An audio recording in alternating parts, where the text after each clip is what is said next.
Hi. This is a lesson for the second creation, or the falling apart, and this is the lesson in which we'll talk about Adam and Eve and the fall, and we'll continue this lesson based on some of the discussion from last week. So you might reference the first creation, or the lesson that we did last Sunday in which we focused on the creation of everything from nothing. And there's a great book, if you want to reference that, called The Genesis of It All. And of course, you can also read from the Jesus Storybook Bible. It's a beautiful explanation of those first days. So do keep in mind that this is the summer season, and so the children will be coming in after worship. So you will have a much shorter class period, but it is nice because if you take out the art element and you don't have that response time, you really do have just as much time as usual for the lesson and feast. And then after the feast, if there's time, they can do an art response. They just won't have as much time as usual for that because they'll have worshiped in the larger church. So the lesson you're sharing today is kind of a tricky one because it brings up the importance of, or the need for salvation, and the importance of forgiveness, because it initiates that conversation that we have throughout the course of God's story about sin and why we need mercy and why we need forgiveness and why we need salvation.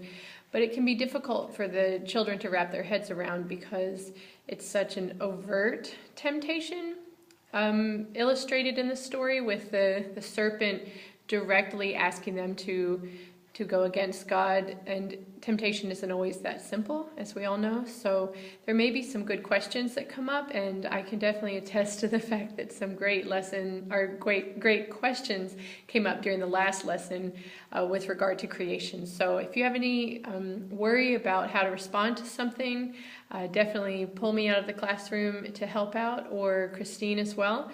And I would recommend that often it's great to just tell children, that's a big question, that's a good question, and what do you think? And I wonder about that too sometimes, and you don't necessarily have to give them a pat answer or fill in the blank for them. You can leave them the opportunity to continue thinking and praying about it. You could also reference them the Bible so that they can try to look for answers there. You can invite them to pray with you, invite them to talk about it further, or to meet with me later, but don't feel intimidated if they ask a question that feels out of your context. So yes, feel free to grab us if you need us. You'll go ahead and move the circle of the church here after they arrive, spend a little bit of time getting to know them. You might take a moment to ask what their summers have been like, what they've been up to. You might, again, reference the creation story from last week and maybe ask them their favorite part of creation as you're getting to know them better. Maybe ask them their favorite animal, or their favorite type of weather, or their favorite season, something to kind of bring back their imaginations about the things that we talked about last week. And then you'll segue into this week. All right, so I'll begin, and I'm going to turn this so that you're able to see the elements of the story. This is a really important story. You've probably heard it. I wonder if you've heard this story. When God was creating everything, you'll remember that He said, "This is good. It's good." And God put His own image in the creatures that walked on the earth. He put His own image on them. And in the midst of creation, there was a wonderful garden, the most beautiful garden you can imagine. The most wonderful garden that ever was. Everything was there. And everything was so close. It was all just together. Everything was right there, all together. God was with the rocks, with the plants, with the animals, and they were with God and each other. All the people were also together in one person, who was called everyone. Or In their language, and a language that you may think of, the word was Adam, which means everyone. Now, Eve was there too. She was always there. For as you may know, she came from Adam. She and Adam were kind of Adam and Eve together.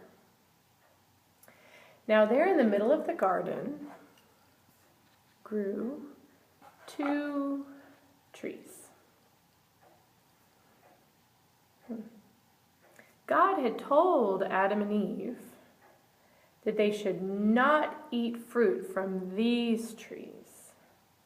One tree was about differences, and one tree was about forever. Now, if you ate fruit from the tree of differences, you would know about the differences. And if you ate from the tree of forever, you would live forever. God told them, do not eat from these trees. You may also know that the serpent was more clever than any other creature that the Lord God had made. And he suggested to Adam and to Eve, I think you know, he suggested that they should taste the fruit from the tree of differences. And they did. Even though God had told them not to, they ate from the tree of differences.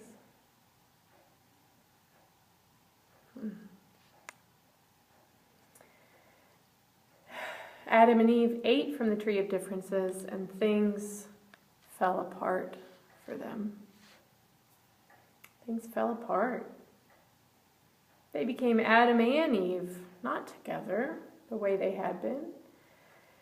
The difference between them and God also fell apart.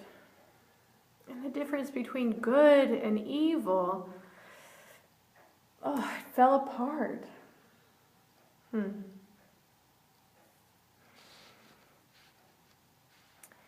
Now, God called for Adam and Eve, but they hid. They hid from God. But God found them. They did not know how to be with God anymore because of all the differences. They were just confused. They understood the differences, so they couldn't be with God in the same way. It just wasn't the same.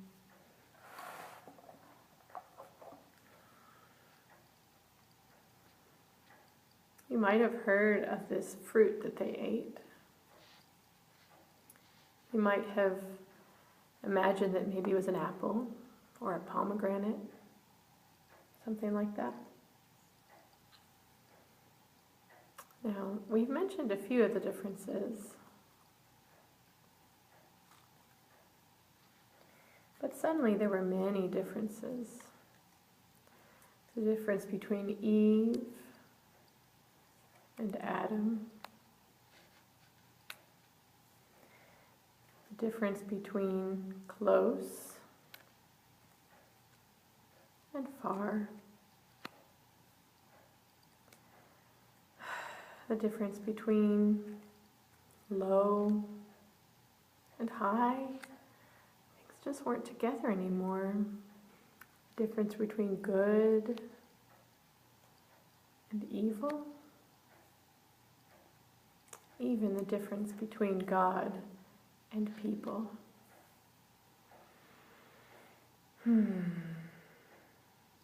Many more differences were made when they ate from that tree. Many more things were not the same. Now, Adam and Eve could now be creators, almost like God. They couldn't make something out of nothing, but they could make something out of these differences. Of course, after these differences, Adam and Eve could not go back to when everything was all together.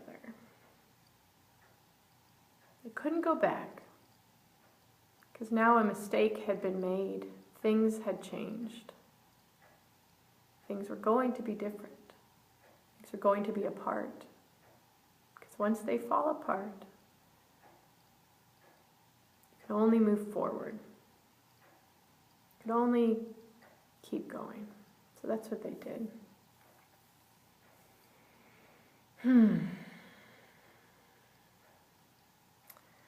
Well, God sent Adam and Eve out of the garden, out of that beautiful place where everything was there, everything was just right.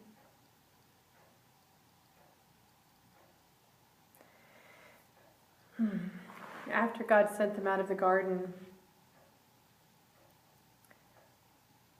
an angel and a sword was put on the edge of the garden so they could not go back,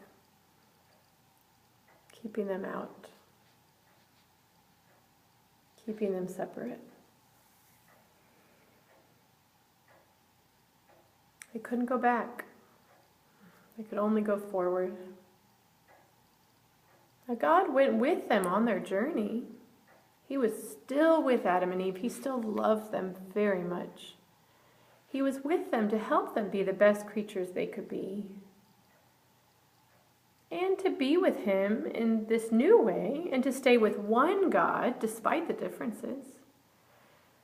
Because God could make this part of His story too. He could be with them, even though things were different. He still loved them.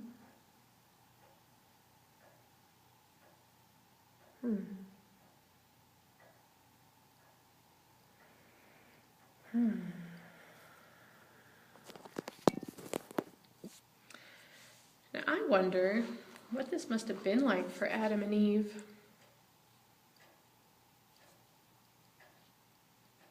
What it must have been like to listen to the serpent instead of God. I wonder how it felt when they realized what they had done. When they realized that things would never be the same. I wonder how it felt when God told them to leave.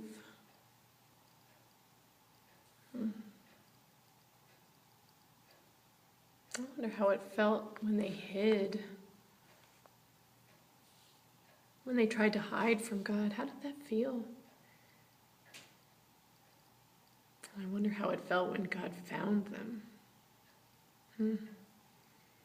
They knew that they had listened to the serpent instead of God. And God knew.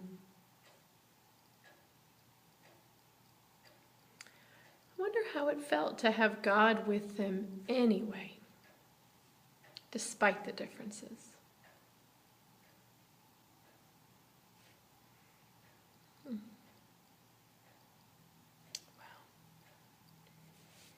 I wonder which part of the story you think is the most important. Maybe part of the story is about you. Maybe part of the story is about me. I wonder what this story is teaching me today.